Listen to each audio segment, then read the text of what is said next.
Okay, so we are beginning a study in the book of Daniel. So welcome everybody.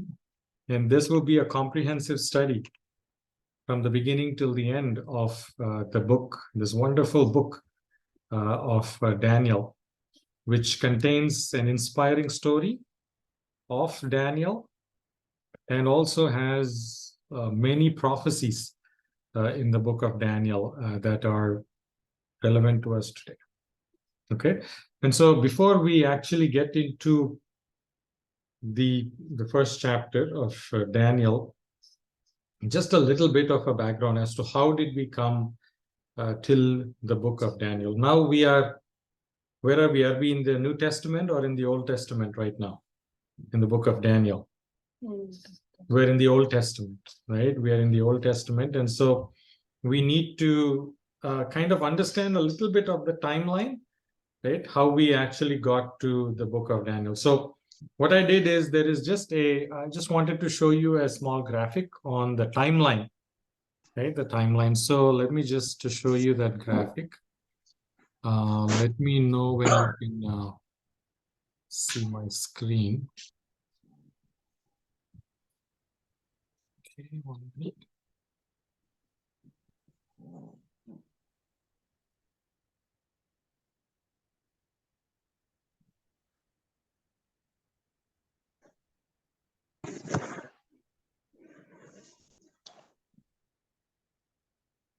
Can you see my screen? Yes, brother. Okay, give us 1 minute.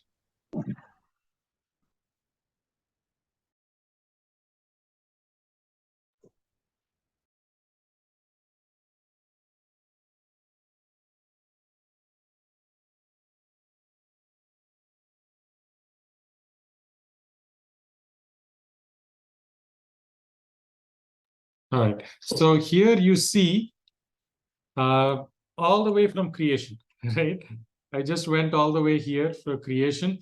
Now, when exactly did the creation take place? Generally, we say, how old is the earth? What, 6,000 years? Yeah. So before Jesus, how was the time measure? I mean, what was the years called? You know, they used to be called BC, right? You remember that, right? Before Christ. So creation, nobody really knows the timeline for the creation. It's roughly about 6,000 BC, right? So the creation, you can say about 6,000 BC. About 2,000 years after the creation was this event. What was the event? Yeah, Noah's Ark, right? So Cain killed Abel, and then Noah's Ark took place. So you can say about 4,000 BC was Noah's Ark, right? And then another 2,000 years from that 4,000, around 2,000 BC was Abraham's time, right? Abraham was born around that particular time. So Abraham, and he's going to Canaan, and Ishmael and Sodom and all these events. Israel, Isaac, death of Abraham, Esau, Jacob's sons, Joseph, all of this takes place between 2000 and death of Joseph in sometime in 1800 BC. Okay, so 6,000 creation, 4,000 BC, Noah's Ark, because from in BC it comes down, it doesn't go up, right? So 2000, and so this goes like this, and then the birth of Moses take place somewhere here. After that, the next major prophet to be there is Moses, and so sometime before, between 15 to 1400 BC, Moses. And so Moses and going to Pharaoh, the 10 plagues of Egypt, all of this takes place in around 1400 BC. God giving Moses the 10 commandments, Ark of the Covenant, and then Moses dies, and then Joseph leads them. Joshua leads them into the walls of Jericho fall around 1400 BC, and then they go into Canaan, the promised land, right? Now, during this time, you see here Abraham lived 175 years, Jacob lived 180. I'm sorry, Isaac lived 180, Jacob 147. Then they wandered in the wilderness. Israelites, not in wilderness, I'm sorry, Israelites in Egypt for how many years? 400 years they were in Egypt. Right? We know how did they come into Egypt? Why were the Israelites, they were captives and bondage in Egypt? Why were they slaves in Egypt? We know that after Joseph went to Egypt, his descendants and everybody. exactly. So his brothers and his father came to see him. Jacob and all his brothers came to see him. First, they don't recognize Joseph, but later on they recognize, and then he loved to see his father. He wanted to see his father Jacob. And then Pharaoh liked Joseph so much that he said, why don't you ask your family, everyone stay in Egypt itself. And so they stayed in Egypt, but their descendants grew and grew and grew. And then the Pharaoh, after that, the next Pharaohs, they got a little intimidated by these Israelites, so much they grew. And so they enslaved them, right? They made them slaves for 400 years. And then Moses came, and of course, we know that Moses, after being in the wilderness, how many years? 40 years in the wilderness, finally they go into Canaan, right? After that, after they go there, after Joshua finished, and after the death of Joshua, they needed a leader, right? During that time, God appointed what? The era of what? Judges. Okay, do you remember any of the judges in the Old Testament? Yes. David, Solomon. They were the kings. Yes. After judges came the kings, but before the kings there were judges.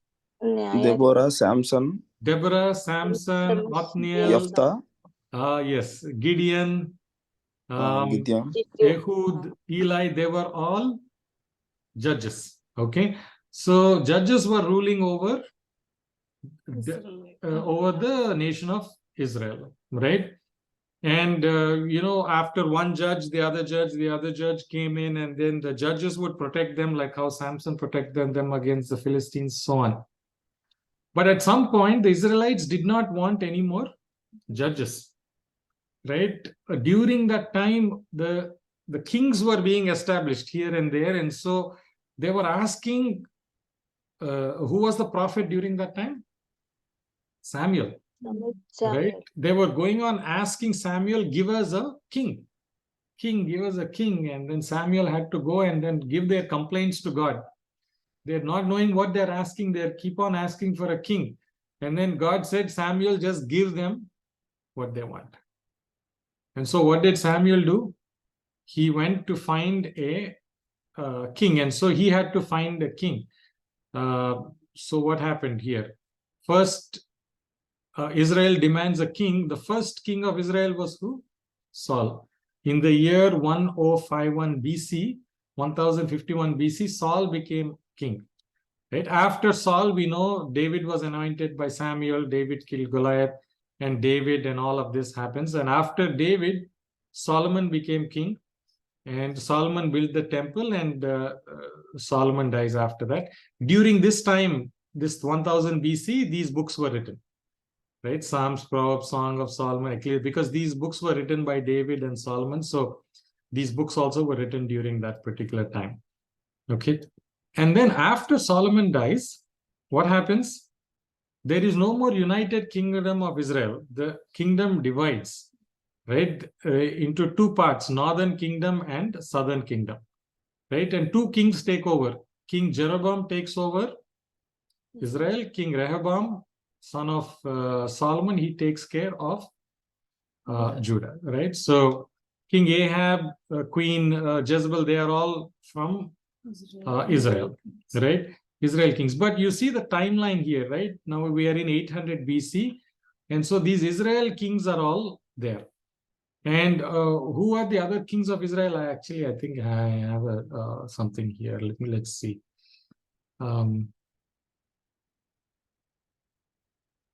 I am going to share one more time. Can you see my screen again? Yes, brother. Okay, so let's see here. If I go here, can you see all the kings here? Yes, brother. Yeah, so you have Jeroboam here, all of these things are Israel kings. All these people are the kings of Judah, right? Most of, some of them did good, some of them did bad in Judah. In Israel, most of them did bad, did evil in the sight of God, right? So that's the chronology of the kings. But what you need to notice is this one. The last king was who? Zedekiah, and then he ruled, and then 586 everything was over. But another king was there, Jehoiakim, right? He ruled from 608 BC to 598 BC. 608 to 598. Okay, this is the king of Judah. Now, what is his name? Jehoiakim. Now, let's come to Daniel chapter 1. Right? Somebody can read just the first verse, 1 and 2. Daniel Judah 1, Raja. 1 and 2. యూదా రాజగు యెహోయాకీము ఏలుబడిలో 3వ సంవత్సరమున బబులోను రాజగు నెబుకద్నెజరు యెరూషలేము మీదకి వచ్చి దాన్ని ముట్టడి వేయగా ప్రభువు యూదా రాజగు యెహోయాకీమును దేవుని మందిరంలోని శేషించిన ఉపకరణములను ఆ రాజు చేతికి అప్పగించెను గనుక అతడు ఆ వస్తువులను షీనారు దేశంలోని తన దేవతాలయమునకు తీసుకొని పోయి తన దేవతాలయపు బొక్కసములో ఉంచెను. You see, so what does it say? Here it says in the 3rd year of the reign of Jehoiakim. So Jehoiakim started his reign in 608. In the 3rd year means what year? You have to come down. 605. 605. In 605 BC, Nebuchadnezzar came into, what was the capital of Judah? Jerusalem. Jerusalem, right? Israel, we know it was the Samaria. And so this one was Jerusalem. And so here in 605, Nebuchadnezzar came to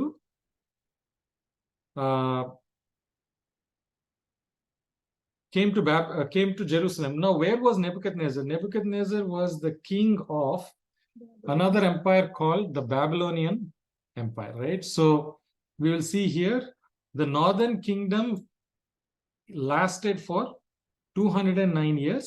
The southern kingdom of Judah lasted for 345 years. Okay, the northern kingdom, why did it last less? Because at the end of this thing, the Assyrians came and defeated Israel.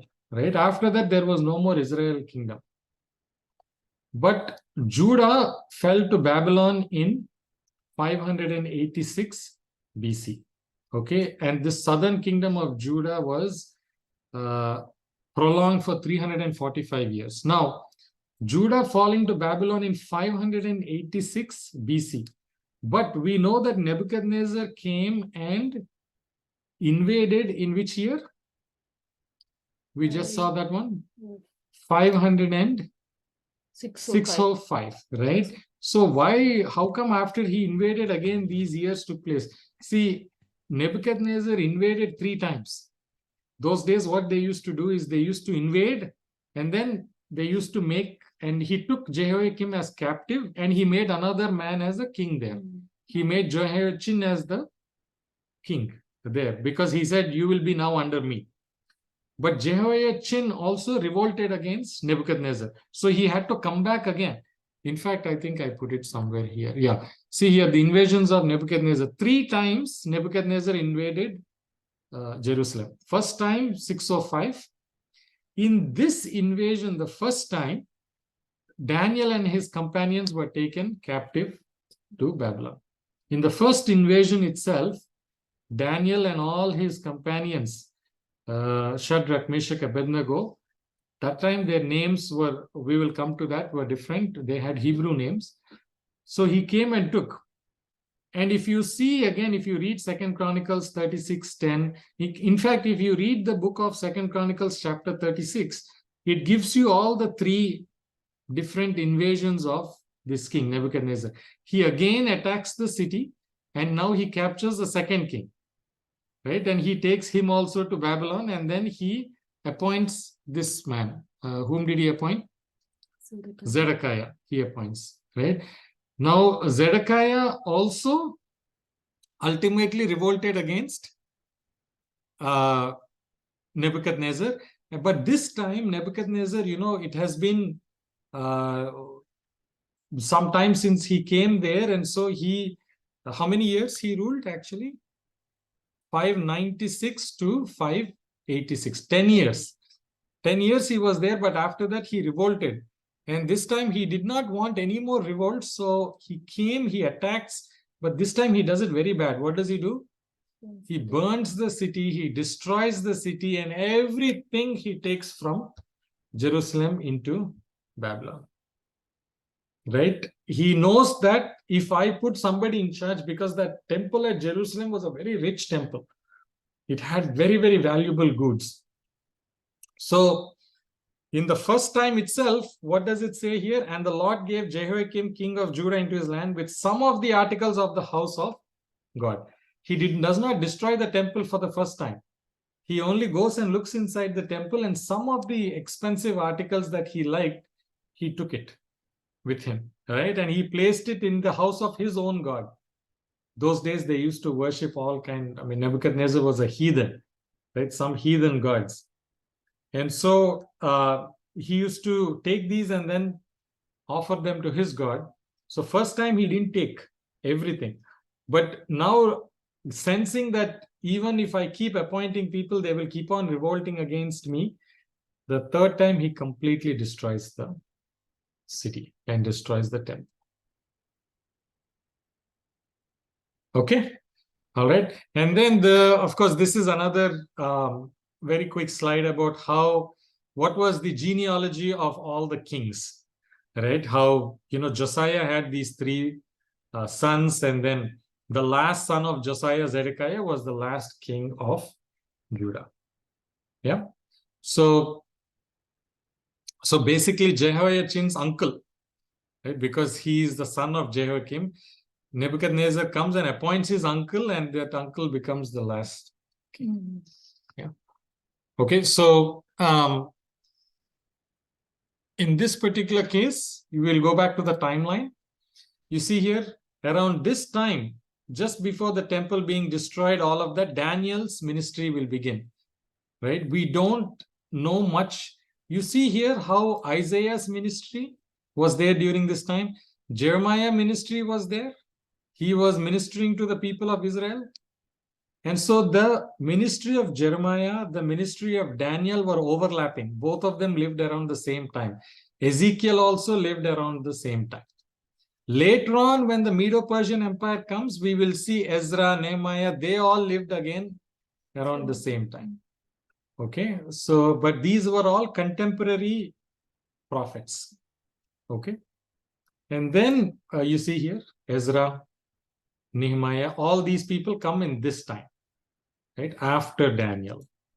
Okay, so this is a brief timeline as to how did we come to from the creation all the way up to Daniel. Right? Do you have any questions? Please share this document. I can share this one. Yes, absolutely. And this timeline, I have it for the entire thing, right? I mean, the whole Bible timeline. So definitely, I will share it up to here, because this is very important for us so that we establish. And some of these came to the kings during that time. Some of these prophets were sent to the northern kingdom. Some of the prophets were sent to the southern kingdom. Right? And so that list of which prophet was sent where also, I have that, and then so I can share that one as well. So now, presently, Judah, the king Nebuchadnezzar, okay, Babylon. Where is this Babylon right now? Babylon is right now in an area like Iraq, in Iraq, right? So where did this Babylon come from? It actually came from after the a flood. You know, there were these people who thought that God may destroy the world again with a flood. And so what did they try to build?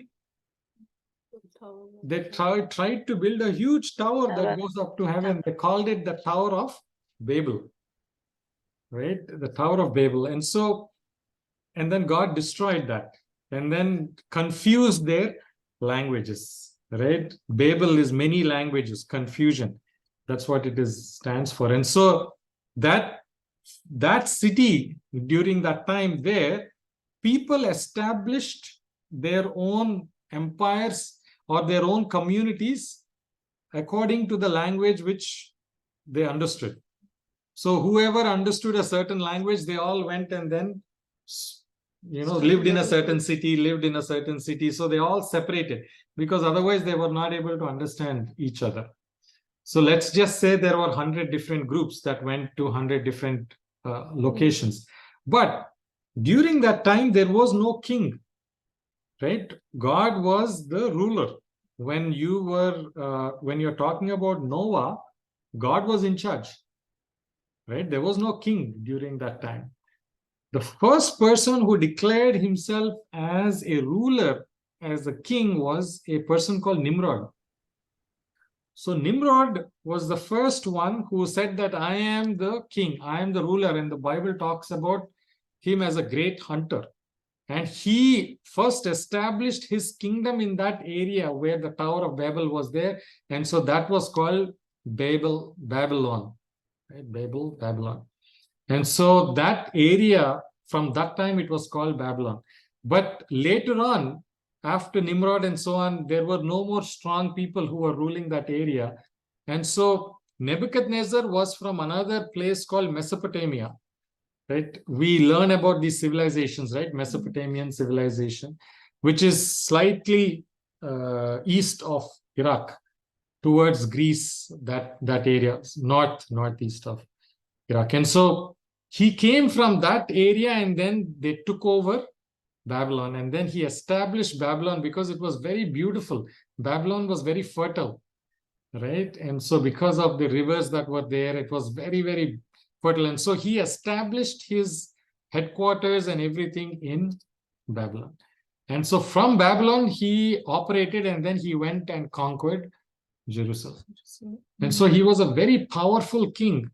In that entire region, Nebuchadnezzar was a very sharp guy, very powerful guy, right? And so now he went to Jerusalem. He not only brought articles from there, but he also wanted to bring some of the smart people from Jerusalem to work for him in Babylon. And so they picked up. So now let's go into into the Daniel, right? And into the third verse. So let us read from 3 to 5, please. Or 3 to 6, actually. 3 to 7. I'm sorry. Yeah, 3 to 7. Uzziah ఏలన ఆరంభించినప్పుడు 16 ఏండ్ల వాడై యెరూషలేములో 52 సంవత్సరములు ఏలెను. అతని తల్లి యెరూషలేము కాపురస్తురాలు. ఆమె పేరు Jecoliah. అతడు తన తండ్రి అయిన అమజ్యా చర్య అంతటి ప్రకారము యెహోవా దృష్టికి యథార్థముగా ప్రవర్తించెను.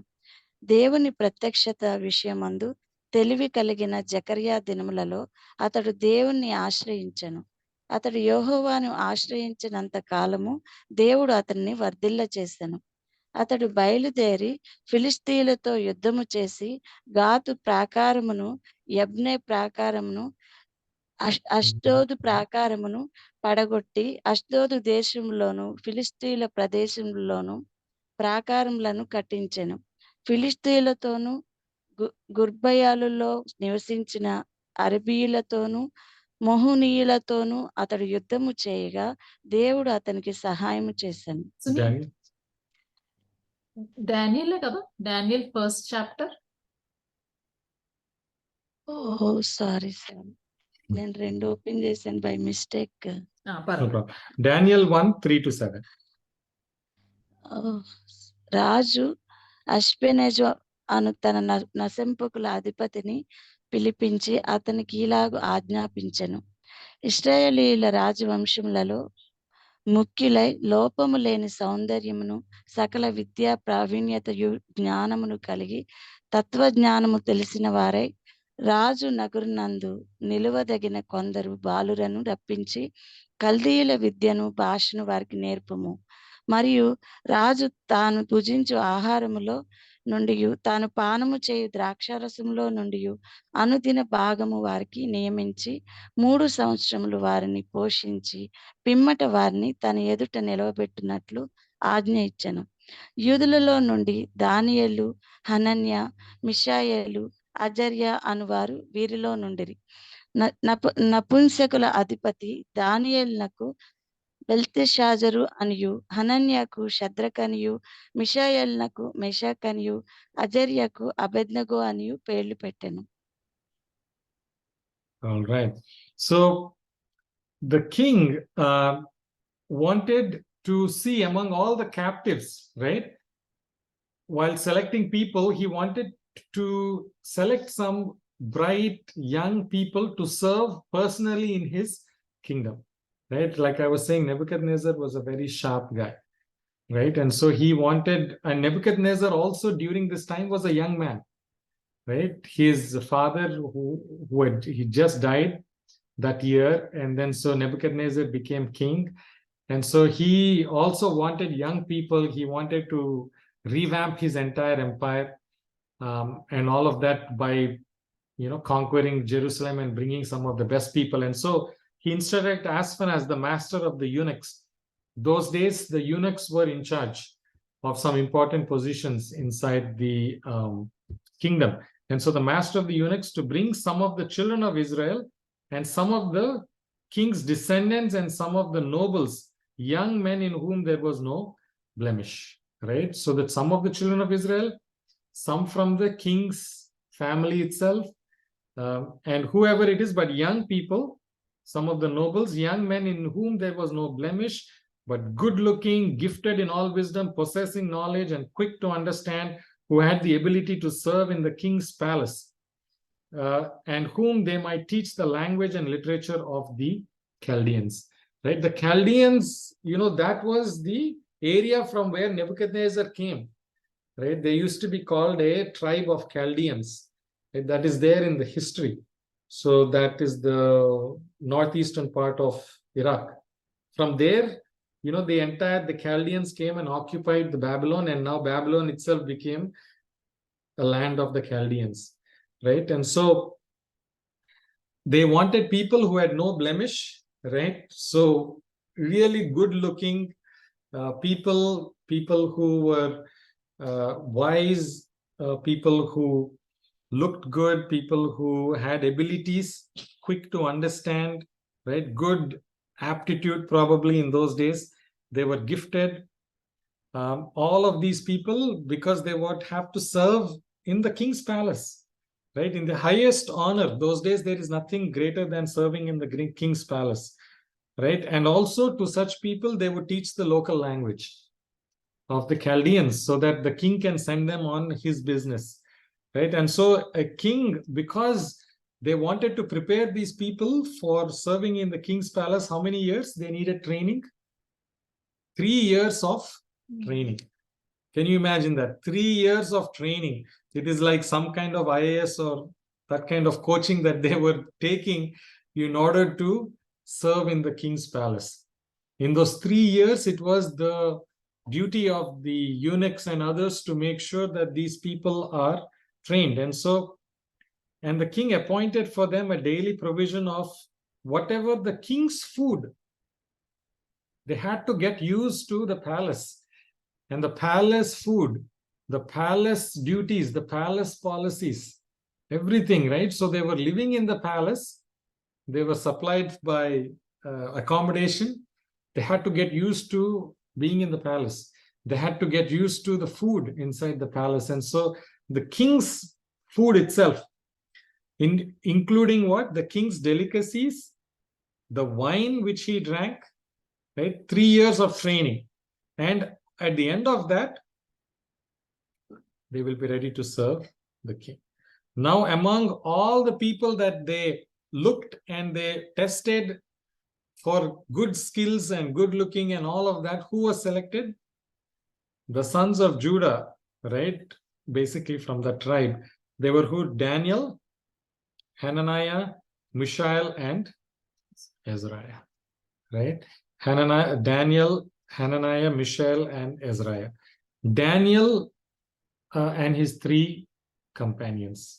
These were their Hebrew names, right? But the chief of the eunuchs, the Ashpenaz, he gave them different names. They gave them Babylonian names. They changed all their names so that it's easier inside Babylon. Daniel was given what? Belteshazzar. Hananiah was given Shadrach. Mishael was given Meshach. And Azariah was given Abednego.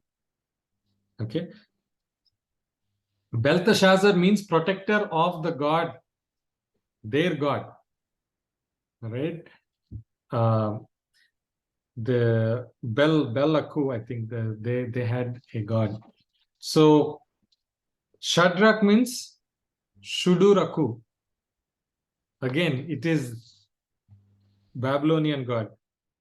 Meshach means Mesha Aku, right? Another Babylonian god. Abednego, another god, god Nebo. All of these were Babylonian god names that were given to Daniel and his 3 friends, right? Strangely enough, from this time onwards, Daniel starts referring in his book to his 3 friends as Shadrach, Meshach, and Abednego. But himself, he does not use the word Belteshazzar.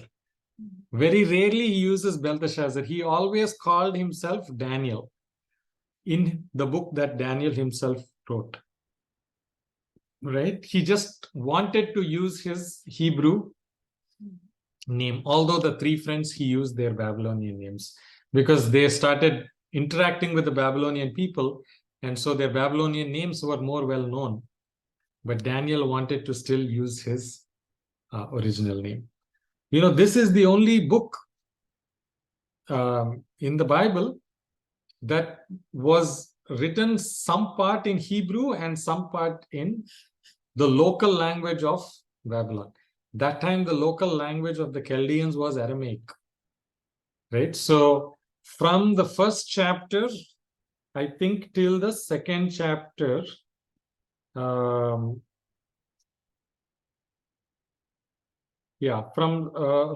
first chapter till second chapter, you can actually see it. Do you see Daniel 2:4? Somebody read Daniel 2:4.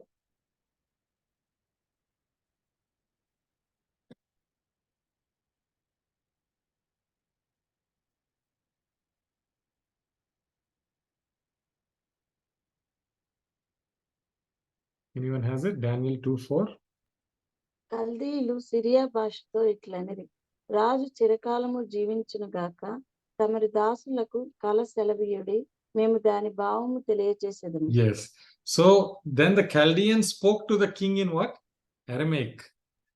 From this onwards up to, I think, the 7th chapter, everything is recorded in Aramaic. So if you find the original writing of Daniel, you will find the first chapter till the second chapter, 4th verse, it will be in Hebrew. Then from here to 7th chapter, it will be in Aramaic. Again, 8th, 9th, 10, 11, 12 will be in Hebrew. It's kind of a mixture of Hebrew and Aramaic in this particular book.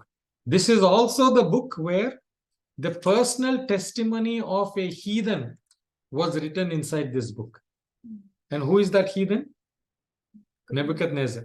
Nebuchadnezzar's personal testimony, if you see the chapter 4 of Daniel, It says, I, Nebuchadnezzar, after Nebuchadnezzar was sent away to eat grass for 7 years, but he realized and then came back, humbled himself before God.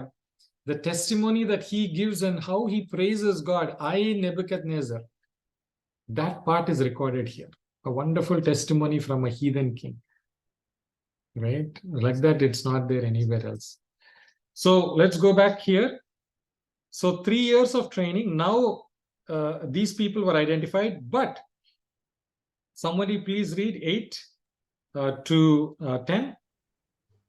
రాజు భుజించు భోజనమును పానము చేయు ద్రాక్షారసమును పుచ్చుకొని తన్ను అపవిత్రపరచుకొనకూడదని దానియేలు ఉద్దేశించి తాను అపవిత్రుడు కాకున్నట్లు వాటిని పుచ్చుకొనకుండా సెలవిమ్మని నపుంసకుల అధిపతిని వేడుకొనగా దేవుడు నపుంసకుల అధిపతి దృష్టికి దానియేలునకు కృపా కటాక్షము నందను అనుగ్రహించెను గనుక నపుంసకుల అధిపతి దానియేలుతో ఇట్లనెను, మీకు అన్నపానములను నియమించిన రాజగు నా యజమానునికి నేను భయపడుచున్నాను. మీ ఈడు బాలుర ముఖముల కంటే మీ ముఖములు కృషించినట్లు ఆయనకు కనబడనేలా, అట్లయితే మీరు రాజు చేత నాకు ప్రాణాపాయం కలుగజేతురు. Amen. You see what happens here? All the delicacies are right in front of these young boys. Anything that they wanted.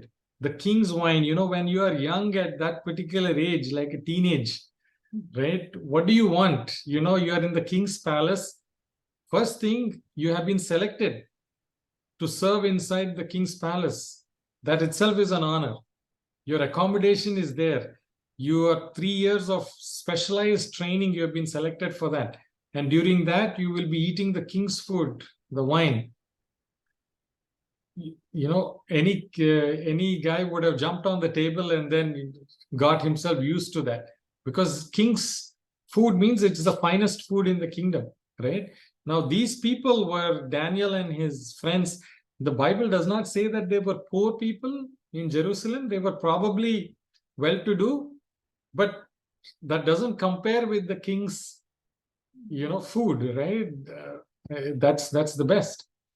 But Daniel purposed in his heart that he will not defile himself with the portion of the king's delicacies, nor with the wine which he drank. Therefore, he requested the chief of the eunuchs that he would not defile himself. He did not see the delicacy that was in front of him, but he wanted to compare it with the law of God. Defile himself. What is the way that we defile ourselves? When it is in contradiction with God's law. What law was there that would show Daniel that he's defiling himself? What law is he talking about? What is he looking and comparing against to think that if I eat this, it would defile me? The law of clean and unclean food was existing during that time. Right? Leviticus 11 talks about clean and unclean food. And very clearly here, he saw on the king's table, it is not that just because it is a king's food, I will not eat it. It was not illogical, right? It was according to the law of his God that he saw on the table unclean food. And so he purposed in his heart that he will not defile himself, even if it was a delicacy from the king, because it is in contradiction with the law that he believed of unclean and clean things, unclean and clean food. He said, I will not defile myself. And so now God had brought, and he told that to the chief of the eunuch, right? Now, what was that chief thinking? See, God had brought Daniel into the favor and goodwill of the chief of the eunuchs, right? This was just amazing. When God leads you somewhere, right now, Daniel is technically, he's a slave, right? He was brought from there. Just like Joseph, technically he was a slave. He was brought into Potiphar's house as a slave. But Potiphar elevated him right after him. After he was falsely accused and sent to prison, he was a prisoner technically. But the prison in charge elevated him there. that he became second in command even in the prison. You see how God will show favor, although you are a slave, although you are a prisoner, you will find favor with the people who are in authority there. Same thing here as well. Although he was asking for something that is very, very strange, first of all, but also very risky for the eunuch. If he obliged to that request, yet God brought him in favor with that. And the chief of the eunuchs said to Daniel, Daniel, you're a nice guy, I like you, but what was the fear that he had? I fear my lord the king, who has appointed your food and drink. If he sees that your faces are looking worse than the other young men who are your age, then you would endanger my head before the king. What was that eunuch saying? That when I present you all, your faces are going to look different. They're going to look what? Worse. You're going to look pale. They are all having very nice food. I don't know what food you're asking for, but whatever food that is, it won't make you look similar. And the king will notice the difference, and then he will find out. And if he knows that I did this, those days, kings, there was no judgment, there was no court, nothing.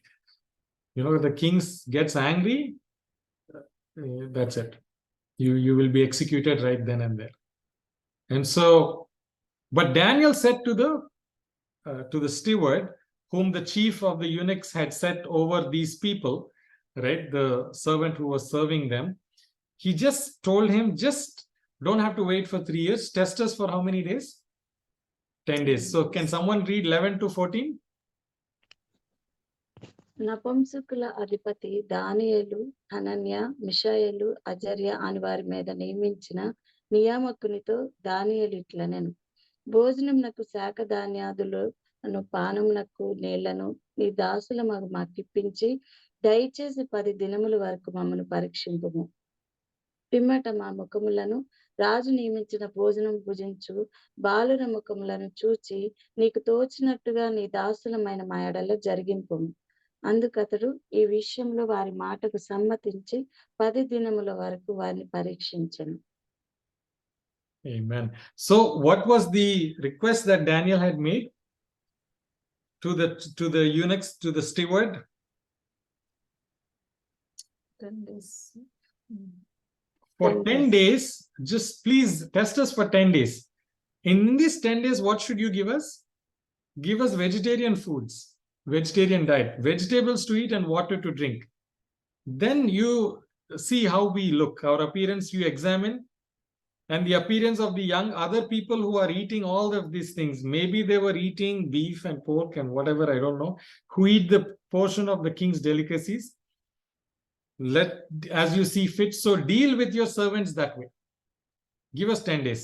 So he said, okay, if it's 10 days, that's okay. In 10 days, let's test and see. 10 days is a good measurement, right? If you don't eat properly for 10 days, will you look the same? No, 10 days, you will definitely see the difference, right? So Daniel also was very reasonable. He said not 1 or 2 days. He said, let's do it for 10 days. They also thought, okay, 10 days is a good test. Now, what happened at the end of 10 days? Someone read, please, 15 to 17. 10 దినములైన పిమ్మట వారి ముఖములు రాజు భోజనం భుజించు బాలులందరి ముఖముల కంటే సౌందర్యముగాను కళగాను కనబడగా, రాజు వారికి నియమించిన భోజనమును పానము కొరకైన ద్రాక్షారసమును ఆ నియామకుడు తీసివేసి వారికి శాఖ ధాన్యాదులను ఇచ్చెను.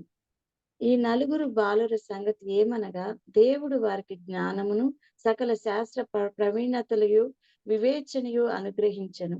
మరియు దానియేలు సకల విధములకు దర్శనములను స్వప్న భావములను గ్రహించి తెలివి గలవాడై ఉండెను. Amen. At the end of the 10 days, their features, that means their face, appeared better.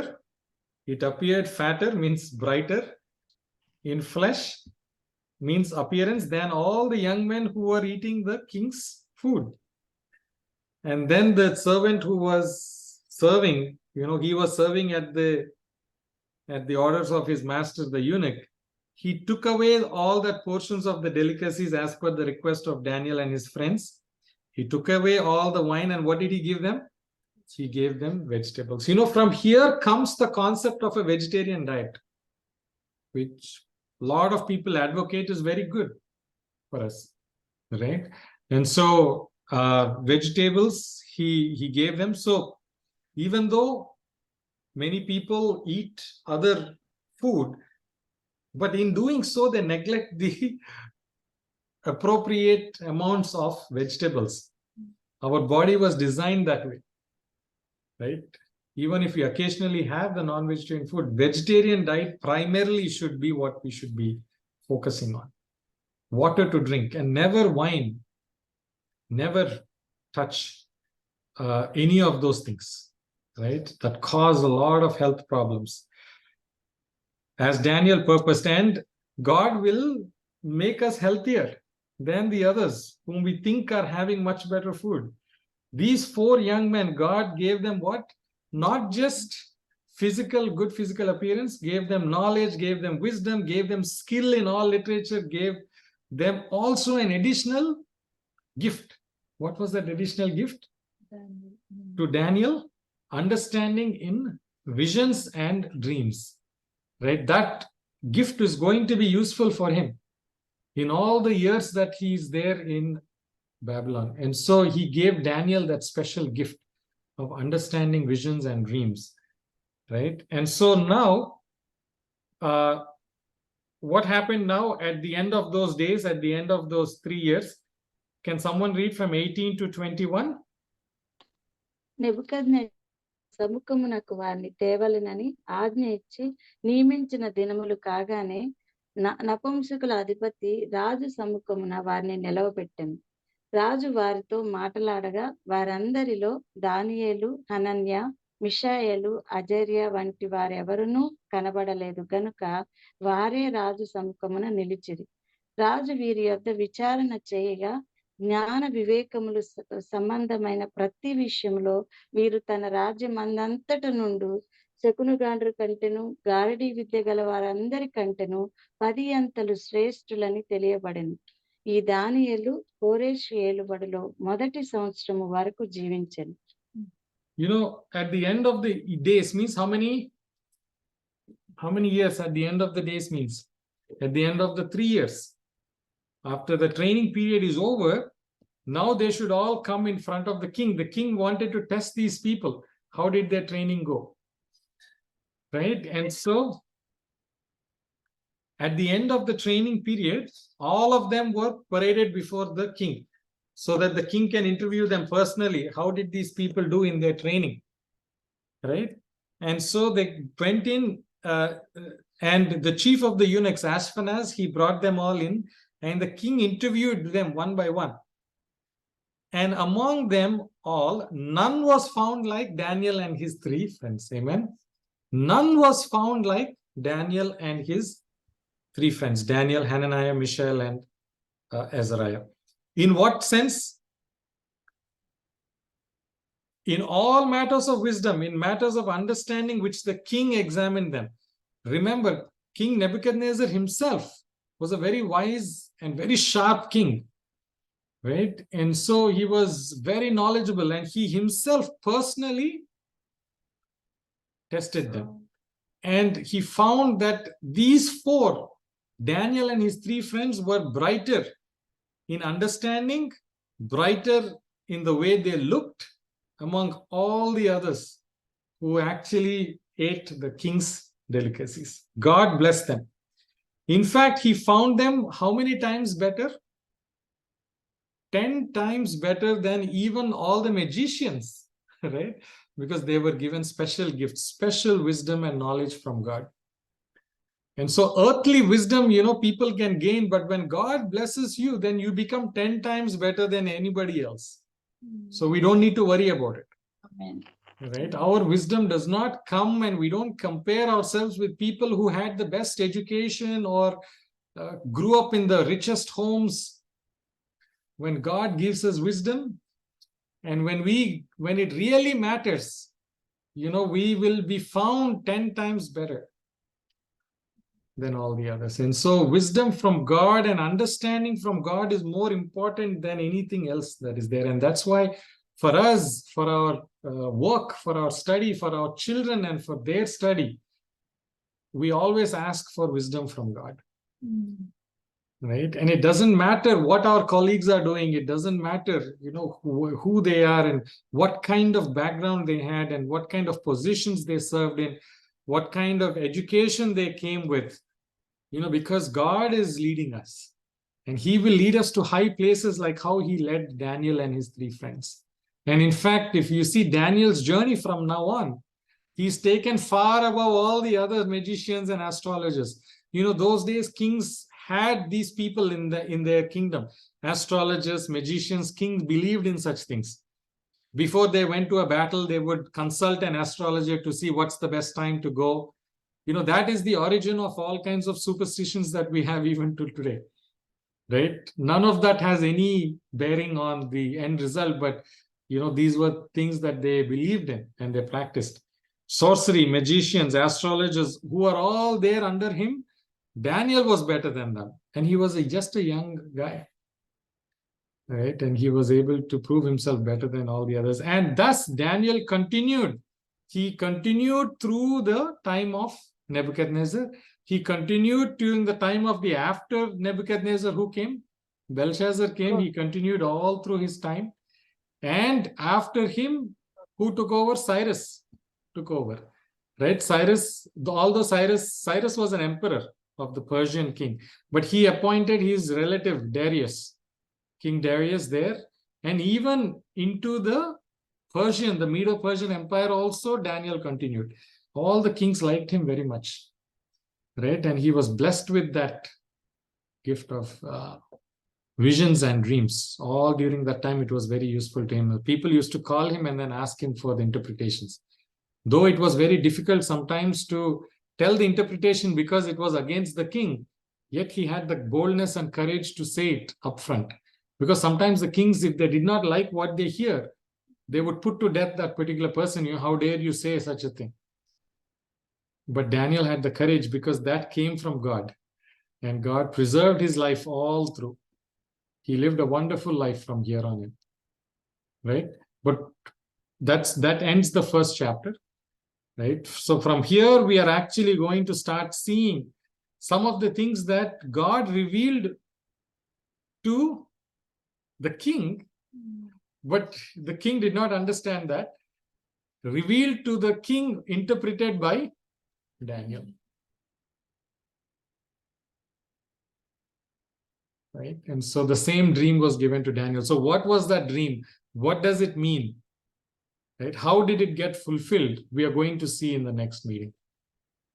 Amen? Amen. Thank you, brother.